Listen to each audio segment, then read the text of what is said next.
Hello and welcome to a very special edition of Battle Cry.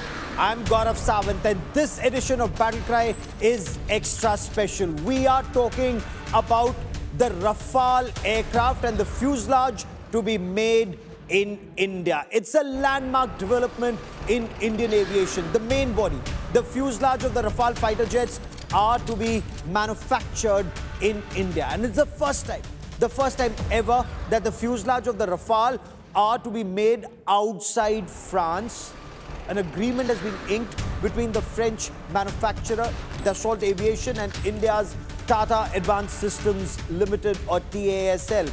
So under this agreement, the Rafale fuselage will be made at a facility that is to be set up in Hyderabad. It's being hailed as a huge step in Narendra Modi government's Atmanirbhar Bharat in Defence initiative, the Made in India or Make in India in Defence initiative. Let me now give you some of the finer aspects of this agreement. So Tata Advanced Systems, it's to set up a cutting-edge production facility in Hyderabad. Now this facility is to manufacture the structural sections of the Rafale fuselage. That's the information that we have. The lateral shell of the rear fuselage, for example, the complete rear section, the central fuselage and the front section, all of it are to be made in India. The timelines, we are told, if all goes well, the first fuselage section is expected to roll out off the production line or the assembly line by financial year 2028. So that's 3 years from now. And then once this facility is up and running, 2 complete bodies, aircraft bodies of fuselage every month. That's the plan. Now, Eric Trappier, the chairman and CEO of Dassault Aviation, he said that the supply chain will contribute to the successful ramp-up of the Rafale fighter jet. That's the information that we have. So they will support. There's qualitative requirements, the QRs, they are to be met, competitive requirements, that has to be met. Remember, India had purchased 36 Rafale fighter jets for the Indian Air Force. The government of India and France, they've already signed an intergovernmental agreement for an additional 26 Rafale fighter jets. And these, of course, are Rafale Marines for the Indian Navy for deck-based flying. Now, the agreement includes training, simulators, associated equipment, weapons, performance-based logistics, all of that. Of those 26 for Rafale Marines for the Navy, 22 single-seater and 4 twin-jet aircraft. Again, additional equipment, existing Rafale, even for the existing Rafale fleet for the Indian Air Force, all of that is a part of this agreement. And joining me now on this Battle Cry special broadcast are Air Marshal Anil Chopra, former Director General for Center for Air Power Studies. Incidentally, he's a former Mirage 2000 fighter pilot. Air Marshal Chopra flew in the first Mirages to India from France. Also with me is Sandeep Unnithan, senior journalist, author, and a military analyst par excellence. Air Marshal Chopra, Rafale fuselage to be made in India, the first to roll out in 3 years from now. Your take on this development, how do you see this, sir? Gaurav, absolutely exciting times, greatly, re-emphasizing the success of Make in India, capability of India's prowess to be able to make global standard equipments. We are already making aerostructures for the Apache, for the Sikorsky S-92, the C-130. We are making for Lockheed Martin the F-16 wings. We are making the entire LCA in India. So we have come of age. India is now the place, a destination for manufacturing all the major systems. And with this coming, 2 big developments have taken place in the last a very short time of 2-3 months. The order for 26 Rafale M for the Indian Navy, and now this. And we are all excitedly hoping that the MRFA context, 114 aircraft that required for Indian Air Force may also be the Rafale. And I'll come to that in just a moment. So I want to, for the moment, just stay on the current issue of the fuselage to be made in India. Sandeep, from an importer of defense hardware to a manufacturer, and take our viewers through this journey from HF-24 Marut, you'd recall, through the LCA project, and now takes wings once again through the Rafale fuselage manufacturing for now. Well, Gaurav, extremely significant development. This is the first step that we're taking towards building a second fighter production line in India, Gaurav. Since 1947, Hindustan Aeronautics Limited has been the sole manufacturer of jet fighters in India for the Indian Air Force. We've seen the Air Chief Marshal AP Singh in recent months. He's voiced his disappointment with HAL.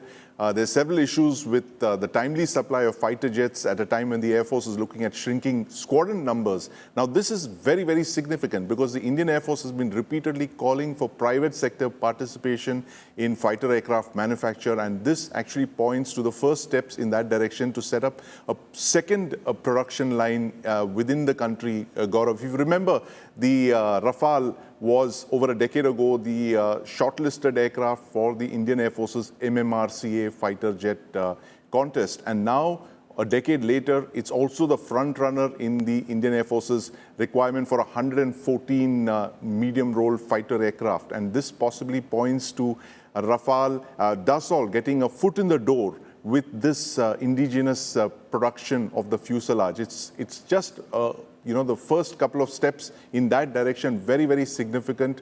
Now, all of the aircraft that you mentioned, Gaurav, right from 1947, including the HF-24, Marut, and the light combat aircraft, have all been produced by HAL. Yes. Now, the quantum of orders that have been placed on HAL clearly shows that, one fighter line might not be enough to produce all of those aircraft. So possibly what the government, what the Air Force is looking at, and of course what Tatas are looking at, is to build that second fighter production line. In case the Indian Air Force goes in for that 114 multi-role fighter aircraft requirement, they could be produced very quickly by this second production line that the Tatas are going to set up, Gaurav. And what's extremely interesting, Air Marshal Chopra, that this fuselage manufacturing is not just for aircraft in India, but for the world. So Rafale team would be a part of this process, including quality control. In your appreciation, and since you've seen this journey over decades, you were a part of that team that brought the Mirage 2000s into the country. What does this indicate about India's journey so far and the skies ahead? Gaurav, as of today, there is a single assembly line for Rafale in France. They are making 25 aircraft a year. Total orders placed on Rafale on Dassault is 554. There are another 200 orders, aircraft orders, which are in the pipeline where discussions are going on. To meet these orders at 25 aircraft a year, Dassault will require 8 to 10 years. That's a huge timeline. As it is, there have been talk about them setting up another assembly line somewhere in France, most probably. That was the initial intention.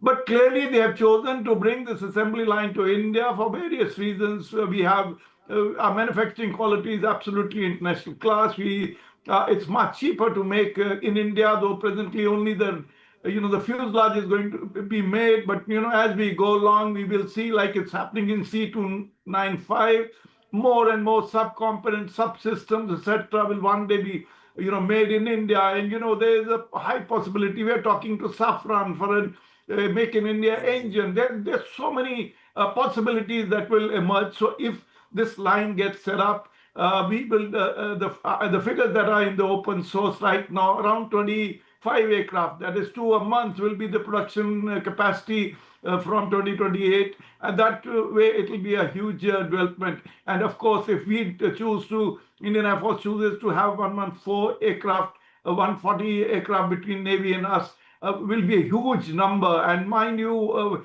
what India must go for is the F4, the latest variant, which is already being inducted in the French Air and Space Force. And that's the latest variant. Also, Qatar and some other countries are buying that variant, and that will make a big difference to the capability. We have seen the success of Rafale in Op Sindoor and various campaigns around the world. So there is exciting times ahead, I can make out.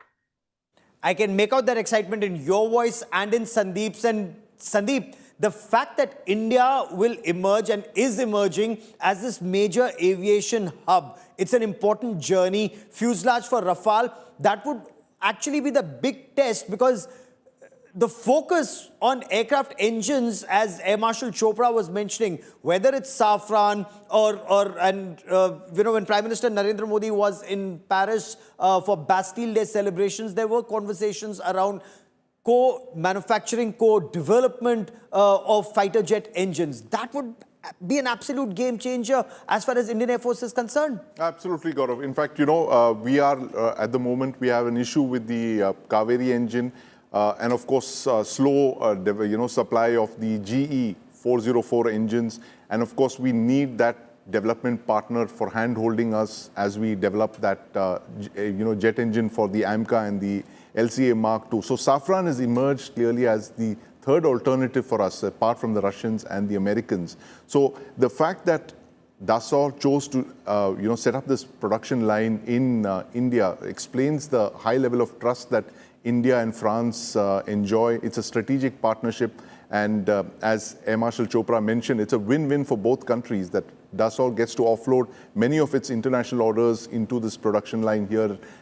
with the Tatas. And of course, if the Indian Air Force chooses to go in for that 114 MRFA, they can get it from within India as well. And also, Gaurav, there is that issue that you mentioned of the engine. Now that is going to be the cherry on the cake. If we actually manage to get that technology transfer from Safran, that would be the ultimate goal, I guess, of the indigenous fighter engine program.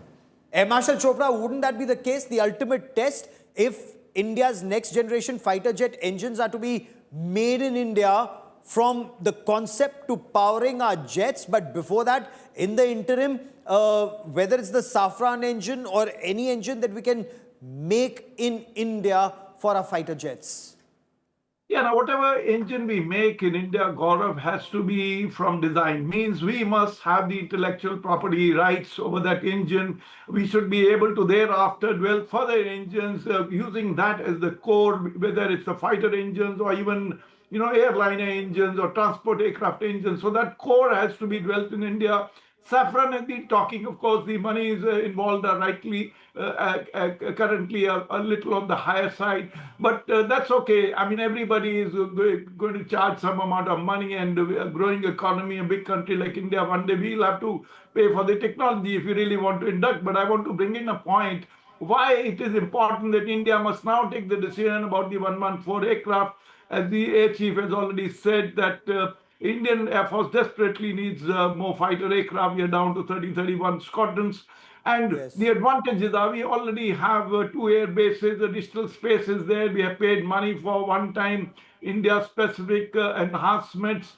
The commonality between Indian Navy, the Rafale M and the Rafale is close to 95% commonality between the two. In fact, we can actually operate with each other, barring the deck landing. Everything else is common. Dassault has already set up the MRO at Jewar. So the MRO is also evolving here. So there is a lot of dynamics which are playing at the background, and there is a need for India to sort of cash in at this. And I'm sure perhaps some back channel discussions of this kind are already taking place. Okay. Sandeep, do you see a timeline for this journey? Because Prime Minister Narendra Modi had spoken of that journey of India emerging as an aviation hub. Are we looking at that maintenance to manufacturing route, both the Russian aircraft, and we've been maintaining a lot of Russian fighter fleet for other air forces in the region. So is that the best route to follow? Yeah, absolutely, Gaurav. I mean, there's no doubt about it. Why? And the question that needs to be asked is why we didn't do it until now. This has been looking at us in the face. The fact that India could have become a maintenance and MRO hub for several years now. We are one of the largest operators of the Sukhoi 30 MKI. There are several other countries that operate the same aircraft. And now with the fact that we are getting a foot in the door with the Rafale, which is one of the fastest selling aircraft, as Air Marshal Chopra mentioned. There are several air forces in the world that want the Rafale in their fleets. So this is India literally positioning itself into the global supply chain, Gaurav. And the fact is that, I want to quote that example. It's not a fighter, a fighter aircraft example, but it is Maruti Suzuki. If you remember, when Maruti Suzuki came into India 4 decades ago, that sparked off the automobile revolution. And today, here we are. 4 decades later, we are completely self-sufficient in automobiles. We've got our own design expertise. We're exporting to the rest of the world. Similarly, we are beginning that journey only now with military aircraft. As we've seen with the C295, Airbus is now making it in India with the Tatas. The Dassault is the second such. It's the first fighter aircraft, the second aircraft to be built outside of HAL. So what you're looking at literally, Gaurav, is competition being built within the Indian defense ecosystem, the public sector and the private sector. Let me pick up from that and take this to Air Marshal Chopra. That's a very interesting point that you make about 2 different lines, 2 separate lines, and also competition, so that HAL does not have a monopoly. Because Air Marshal Chopra, the FGFA story, or the 5th generation fighter aircraft story, that would be different. That's not this fuselage, that's not this aircraft, that's not this engine. Or are we looking at perhaps an interim aircraft? Are we also looking at, if we are not doing those 114 right now, are we looking at the Su-30 MKI with the BrahMos while we focus on the 5th generation fighter aircraft? Can you shed some light on that, sir? Yeah, before I come to the 5th generation aircraft part, I want to highlight the point that you have been making earlier in the day, is that you'll recall that in 126 aircraft, the reason why we finally didn't go through the contract and we had to buy only 36 off-the-shelf Rafales was because the issue about production of HAL and taking the responsibility for making the Rafales in India. And then the French had told us as back as 2014 that if somebody else was to make, they are willing to take responsibility in a corporate world. They can talk to somebody, but they cannot take the responsibility of public sector undertaking. So I think it's a big, huge development that has taken place. 5th generation aircraft are a little complex at this time. We know that AMCA timelines are a little far, won't induct before 2035. Pakistan is already talking to China with J-35. They promised to give them off-the-shelf few aircraft as early as later this year, though earlier the plan was to give them in 2030. So there is a little dynamics which are playing around. There are only 2 aircraft on offer in the world, or at least where the possibility is there. That is the F-35 and the Su-57 from Russia as interim aircraft. Russians have offered to set up the assembly line and have 100% transfer of technology. That's a big question mark whether physically it will be actually there or not.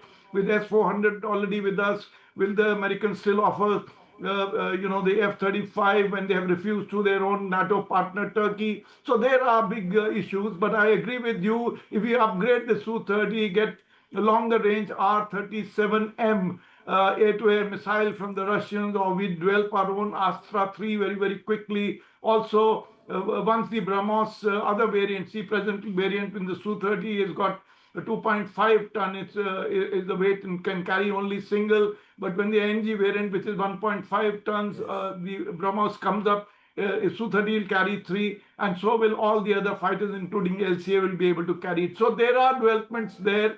We need to upgrade the Su-30 fleet very, very quickly, and with a long-range air-to-air as well as air-to-surface missiles. It just sounds so absolutely fascinating what's happening in the field of Indian military aviation, Sandeep. We have the Rafales that are made in France and India. Hopefully by 2028, we'll have the Su-30 MKIs made in Russia and India.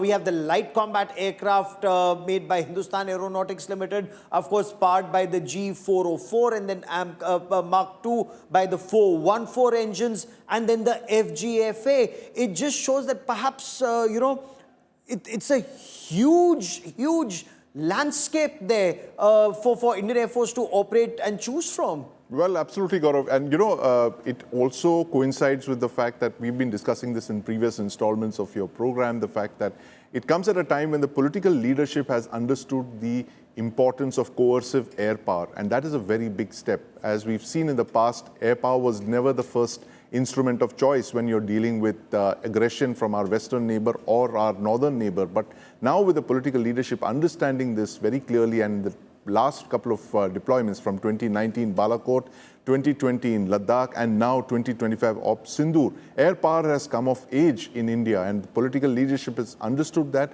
You have the military leadership as well that's understanding the importance of air power, and all of these programs that have taken off simultaneously. And the most important is that, that ultimate indigenous Atmanirbhar solution that India worked out between the Air Force and BrahMos Corp, which was the air-launched BrahMos, which was used with such devastating precision.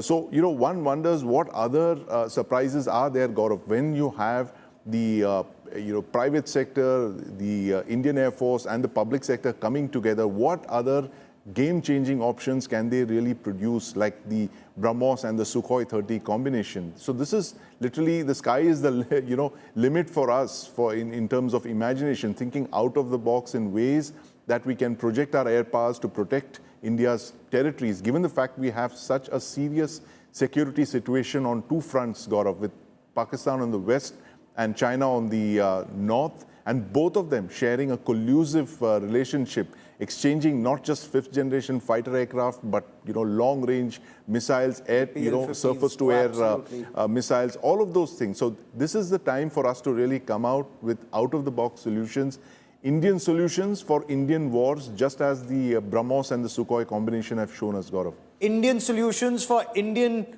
scenarios, and the way we've done it, Air Marshal Chopra, the last 30 seconds I have on this part of the show, Operation Sindoor was sending a message to Pakistan, but the writing on the wall, the China wall, if I may, would also have been read by Beijing. Absolutely, Gaurav.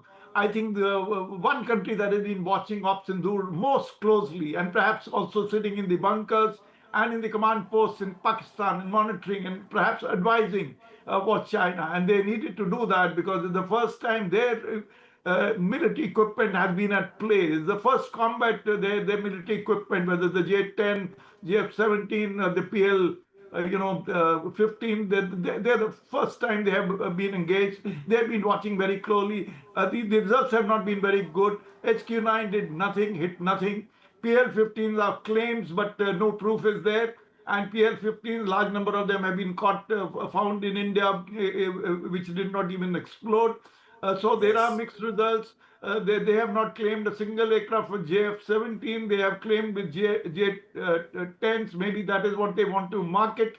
But I think this campaign will be watched very, very closely and analyzed around the world for time to come. This is where Air Chief Marshal A.P. Singh very clearly said that once you're promising on a timeline, you must deliver on those timelines, because this is where the Air Force needs everything, and as quickly as possible. And he's made it very clear, Pran jaye, par vachan na jaye. You're promising us the aircraft, give us the aircraft. You're promising us the supersonic cruise missiles, give them to us. If you're promising us 2 assembly lines, give them to the Indian Air Force so that they can protect our territory and our skies, and they continue to touch the sky with glory.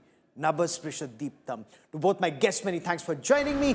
Very exciting times ahead when it comes to Indian aviation, and especially Indian military aviation.